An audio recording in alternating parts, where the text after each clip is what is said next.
everybody, welcome back to our channel. In this video, we have to learn some sentences that we are translating from Telugu to English which we used in daily life.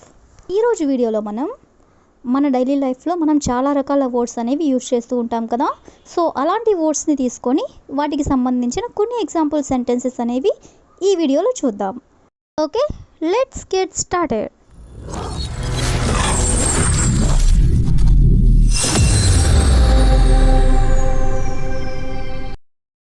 Before going to the topic, if you like this video, please you can share this to your friends and family members, and also don't forget to subscribe my channel.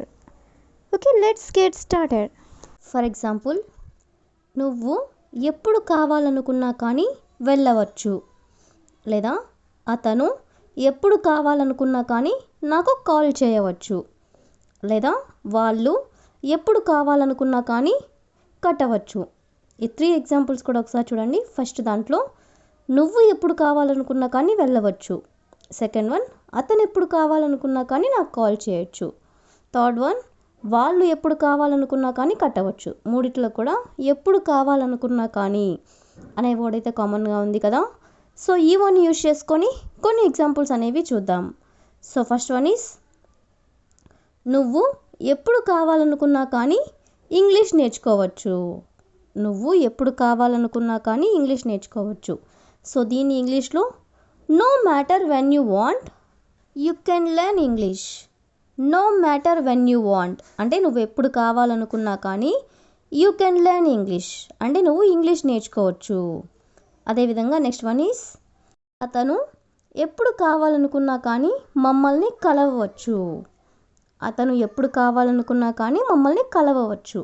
దీన్ని ఇంగ్లీష్లో no matter when he wants he can meet us. no matter when he wants అంటే అతను ఎప్పుడు కావాలనుకున్నా కానీ he can meet us అంటే అతను మమ్మల్ని కలవవచ్చు అని.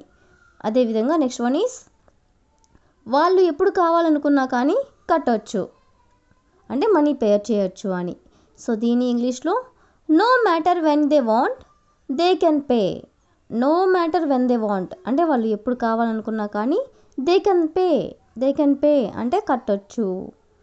అదేవిధంగా నెక్స్ట్ వన్ ఈస్, అతను ఎప్పుడు కావాలనుకున్నా కానీ నాకు కాల్ చేయవచ్చు. అతను ఎప్పుడు కావాలనుకున్నా కానీ నాకు కాల్ చేయవచ్చు. దీన్ని మనం ఎగ్జాంపుల్గా చెప్పుకున్నాం కదా. సో దీన్ని ఇంగ్లీష్లో no matter when he wants he can call me. No matter when he wants అంటే అతను ఎప్పుడు కావాలనుకున్నా కానీ హీ కెన్ కాల్ మీ అంటే అతను కాల్ చేయవచ్చు. అదేవిధంగా నెక్స్ట్ వన్ ఈస్, నువ్వు ఎప్పుడు కావాలనుకున్నా కానీ జాయిన్ అవ్వచ్చు. నువ్వు ఎప్పుడు కావాలనుకున్నా కానీ జాయిన్ అవ్వచ్చు అని చెప్పాలనుకున్నప్పుడు no matter when you want you can join. No matter when you want అంటే ఎప్పుడు కావాలనుకున్నా కానీ యూ కెన్ జాయిన్ అంటే నువ్వు జాయిన్ అవ్వచ్చు. సో ఈ విధంగా మనం ఎప్పుడు కావాలనుకున్నా కానీ అనే వర్డ్ని యూజ్ చేసుకొని కొన్ని ఎగ్జాంపుల్స్ అనేవి చూసాం కదా. నెక్స్ట్ ఎగ్జాంపుల్ ఒకసారి చూడండి.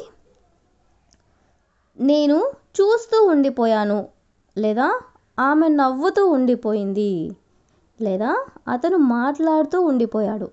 మూడిట్లో కూడా ఉండిపోవడం అనేది కామన్గా ఉంది కదా. అంటే ఉండిపోయాను, లేదా ఉండిపోయాడు, లేదా ఉండిపోయింది ఈ విధంగా. సో ఈ వన్ యూజ్ చేసుకొని కొన్ని ఎగ్జాంపుల్స్ అనేవి చూద్దాం. సో ఫస్ట్ వన్ ఈస్, ఆమె వింటూ ఉండిపోయింది. ఆమె వింటూ ఉండిపోయింది అని చెప్పాలనుకున్నప్పుడు she remained listening. She remained listening అంటే వినడం. షీ రిమైండ్ అంటే ఆమె ఉండిపోయింది. అదేవిధంగా నెక్స్ట్ వన్ ఈస్, మేము చదువుతూ ఉండిపోయాము. మేము చదువుతూ ఉండిపోయాము అని చెప్పాలనుకున్నప్పుడు వి రిమైండ్ స్టడీయింగ్. వి రిమైండ్ స్టడీయింగ్ అంటే మేము చదువుతూ ఉండిపోయాము. అదేవిధంగా నెక్స్ట్ వన్ ఈస్, వాళ్ళు తింటూ ఉండిపోయారు. వాళ్ళు తింటూ ఉండిపోయారు అంటే దే రిమైండ్ ఈటింగ్ అంటే తినడం. అదేవిధంగా నెక్స్ట్ వన్ ఈస్, అతను మాట్లాడుతూ ఉండిపోయాడు. అతను మాట్లాడుతూ ఉండిపోయాడు. దీన్ని ఎగ్జాంపుల్గా చెప్పుకున్నాం కదా. దీన్ని ఇంగ్లీష్లో హీ రిమైండ్ టాకింగ్ అంటే అతను మాట్లాడుతూ ఉండిపోయాడు. అదేవిధంగా నెక్స్ట్ వన్ ఈస్, ఆమె నవ్వుతూ ఉండిపోయింది. ఆమె నవ్వుతూ ఉండిపోయింది అని చెప్పాలనుకున్నప్పుడు she remained smiling. She remained smiling అంటే ఆమె నవ్వుతూ ఉండిపోయింది. సో ఈ విధంగా మనం ఉండిపోయింది లేదా ఉండిపోయారు అనే వర్డ్ని యూజ్ చేసుకొని కొన్ని ఎగ్జాంపుల్స్ అనేవి చూసాం కదా. నెక్స్ట్ ఎగ్జాంపుల్ ఒకసారి చూడండి. ఎంత దూరం నడిచావు లేదా ఎంత దూరం వెళ్ళావు లేదా ఎంత దూరం నడిపావు. ఈ మూడిట్లో కూడా ఎంత దూరం అనే వర్డ్ అయితే కామన్గా ఉంది కదా. సో ఈ వన్ యూజ్ చేసుకొని కొన్ని ఎగ్జాంపుల్స్ అనేవి చూద్దాం. సో ఫస్ట్ వన్ ఈస్ ఎంత దూరం చేరుకున్నావు. ఎంత దూరం చేరుకున్నావు అని అడగాలనుకున్నప్పుడు how far have you reached. How far అంటే ఎంత దూరం, హ్యావ్ యూ రీచ్డ్ అంటే నువ్వు చేరుకున్నావు అంటే ఎంత దూరం చేరుకున్నావు అని. అదేవిధంగా నెక్స్ట్ వన్ ఈస్ ఎంత దూరం పరిగెత్తావు. ఎంత దూరం పరిగెత్తావు అని అడగాలనుకున్నప్పుడు how far have you run. How far have you run అంటే నువ్వు ఎంత దూరం పరిగెత్తావు అని. అదేవిధంగా నెక్స్ట్ వన్ ఈస్ ఎంత దూరం వచ్చావు. ఎంత దూరం వచ్చావు అని అడగాలనుకున్నప్పుడు how far have you come. How far have you come అంటే ఎంత దూరం వచ్చావు.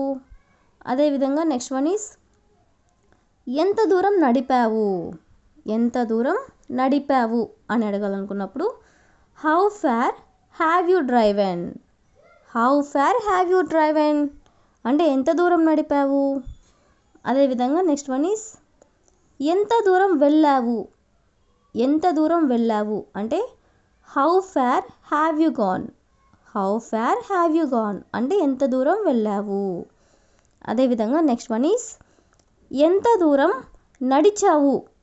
ఎంత దూరం నడిచావు అంటే how far have you walked. How far have you walked అంటే నువ్వు ఎంత దూరం నడిచావు అని. అదేవిధంగా ద లాస్ట్ వన్ ఈస్ ఎంత దూరం ప్రయాణం చేశావు. ఎంత దూరం ప్రయాణం చేశావు అని అడగాలనుకున్నప్పుడు how far have you travelled. How far have you travelled అంటే ఎంత దూరం ప్రయాణించావు అని. సో ఈ విధంగా మనం ఎంత దూరం అనే వర్డ్ని యూజ్ చేసుకొని కొన్ని ఎగ్జాంపుల్స్ అనేవి చూసాం కదా. So that's all for today. I will ask you A question for you. అతను ఏడుస్తూ ఉండిపోయాడు. అతను ఏడుస్తూ ఉండిపోయాడు. So if you know this one in English, please you can comment in the comment section. Thank you for watching.